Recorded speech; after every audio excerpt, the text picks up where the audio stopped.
Hi, this is Saori from Cricut Design. What is SVG and why Cricut recommend it? So you might be new to Cricut world, or maybe you have been using your machine at least every other day. Either or, let me ask you this question. Do you know what SVG really is? If you answer not really, or you don't much care and still think you can just get image from Google and use it, then I recommend you keep on watching.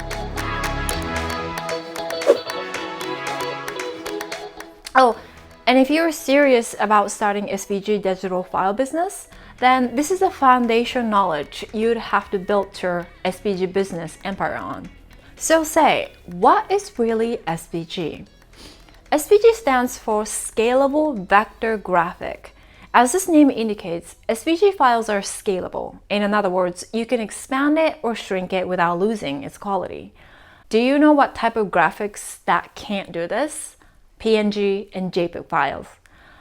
While SVG is classified as vector graphic, PNG and JPEG images are classified as raster graphics. So what is vector and raster? It's not that complicated, I promise. You know the old Mario Brothers or King Kong, right? Or Pac-Man? You get the idea. These retro games characters looks like they are consisting of little dots. That's raster graphic. Well, in an extreme sense. Let's take this photo for example. This is a JPEG, raster graphic. What is really making this JPEG image? The tiny little dots. Collection of few thousand dots line up on one flat surface, but each dots have different colors in order to create shapes and details. Because of its ability to create in-depth, color-rich, detailed art by combining tiny dots, raster graphics are best used for creating photos. Hence extensions such as JPEG and PNG. But because the raster images are made up of tiny pixels, it makes them resolution dependent, meaning if you try to resize, expand, or shrink it, raster images, you will lose its resolution due to this reason. So what does this mean for Cricut? When you upload these raster images such as PNG or JPEG, Cricut only recognizes the line where pixel ends. So this is the reason why raster images, JPEG or PNG, is suitable for stacker making. While JPEG can let your printer print a beautiful complex graphic, you can only cut a line around that graphic. You may be puzzling, what if we wanted to cut more complex shapes like triangles and circles, even layered shapes or multicolored? That's where the vector graphic, aka SVG, comes in. Vector graphics are digital art that is rendered by computer using mathematical formula.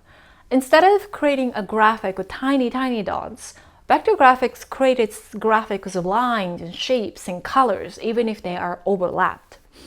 When this information is uploaded on Cricut, the software reads all of these necessary information and determines the lines and shapes for cut lines.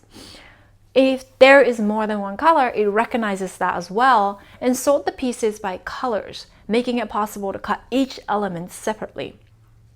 This is the reason why Cricut requires SVG files for the best result.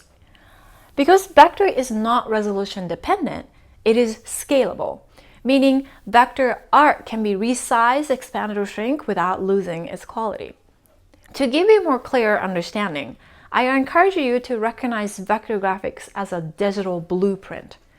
Once you made a vector version of your logo, let's say, then all you have to do is to go back to the vector logo, scale it big, and then save it as PNG.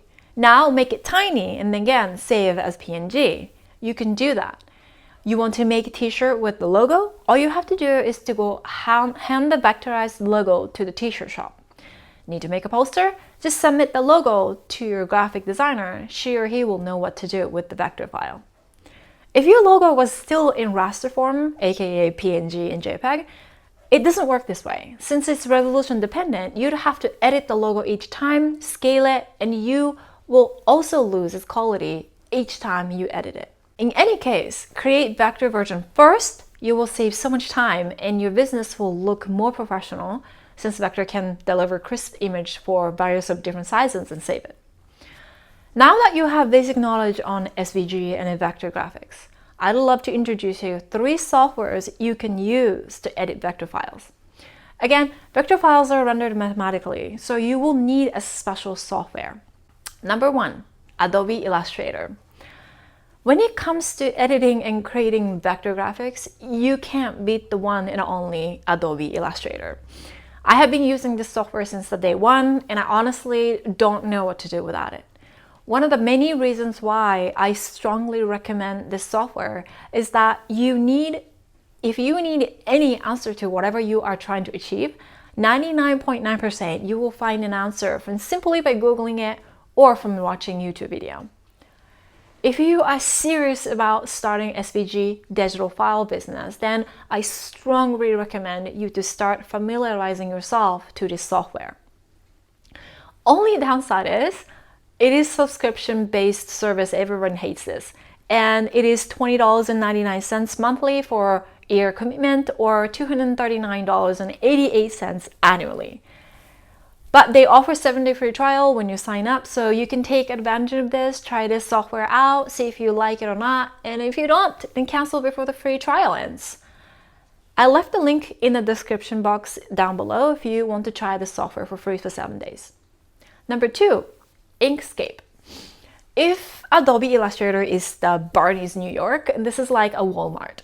It's cheap, it's free, and have everything you need and gets the job done. What more you need, right? I personally use Adobe Illustrator because I took a few courses. My father was also a web designer, so I was semi-trained by the age of 18.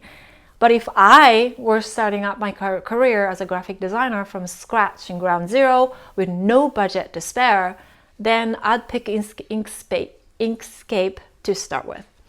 Inkscape is downloaded-based software. You'd have to install it on your computer. It works both Mac and Windows.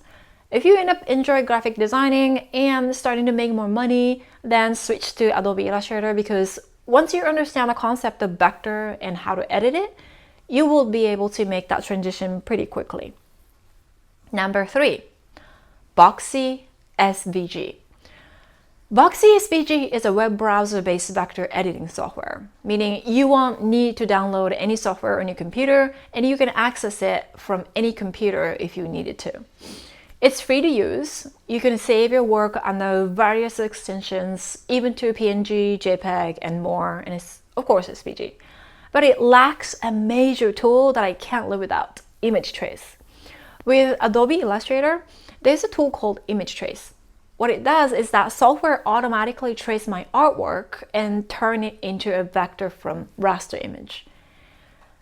As an SVG designer, this feature is essential and can't live without it. Unfortunately, BoxySVG lacks of this feature. It is a good software to learn about vector though. You can create shapes, draw designs, and save it as SVG.